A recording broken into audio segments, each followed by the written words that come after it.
Einstein once said, everybody's a genius. But if you judge a fish by its ability to climb a tree, it will live its whole life believing that it is stupid. Ladies and gentlemen of the jury, today on trial we have modern day schooling. Glad you could come. Not only does he make fish climb trees, but also makes them climb down and do a 10-mile run. Tell me, school, are you proud of the things you've done? Turning millions of people into robots, do you find that fun? Do you realize how many kids relate to that fish? Swimming upstream in class, never finding their gifts, thinking they are stupid, believing they are useless? Well, the time has come, no more excuses. I call school to the stand and accuse him of killing creativity, individuality, and being intellectually abusive. He's an ancient institution that has outlived his usage. So, Your Honor, this concludes my opening statement, and if I may present the evidence of my case, I will prove it. Proceed. Exhibit A. Here's a modern-day phone. Recognize it? Here's a phone from 150 years ago. Big difference, right? Stay with me. Here's a car from today, and here's a car from 150 years ago. Big difference, right? Well, get this. Here's a classroom of today, and here's a class we used 150 years ago. Now, ain't that a shame? In literally more than a century, nothing has changed. Yet you claim to prepare students for the future? But with evidence like that, I must ask, do you prepare students for the future or the past?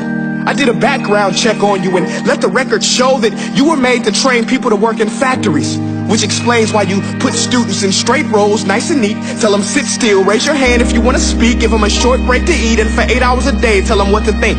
Oh, and make them compete to get an A. A letter which determines product quality, hence grade A of meat.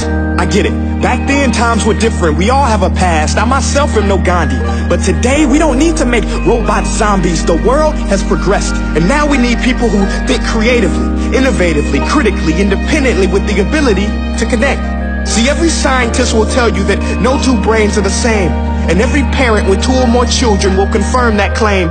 So please explain why you treat students like cookie cutter frames or snapback hats, giving them this one-size-fits-all crap. Watch your language. Sorry, Your Honor, but if a doctor prescribed the exact same medicine to all of his patients, the results will be tragic. So many people would get sick, yet when it comes to school, this is exactly what happens, this educational malpractice, where one teacher stands in front of 20 kids, each one having different strengths, different needs, different gifts, different dreams, and you teach the same thing the same way?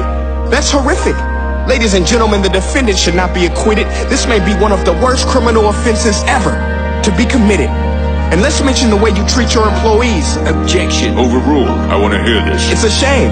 I mean, teachers have the most important job on the planet, yet they're underpaid? No wonder so many students are short-changed.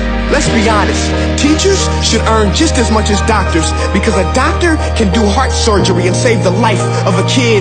But a great teacher can reach the heart of that kid and allow him to truly live. See, teachers are heroes that often get blamed, but they're not the problem. They work in a system without many options or rights. Curriculums are created by policymakers, most of which have never taught a day in their life.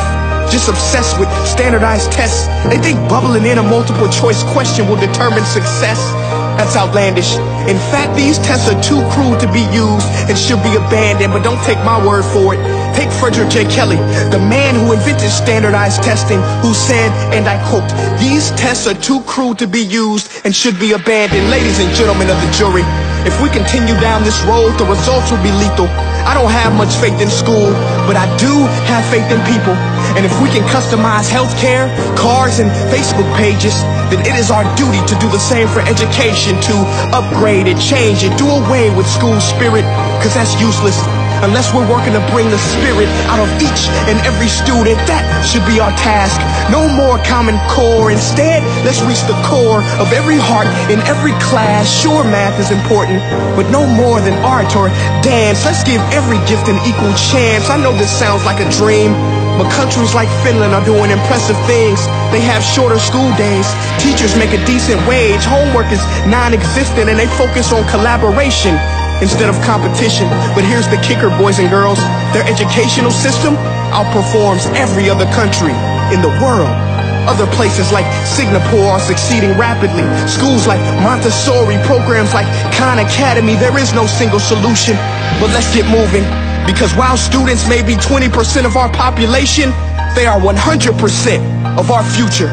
So let's attend to their dreams, and there's no telling what we can achieve.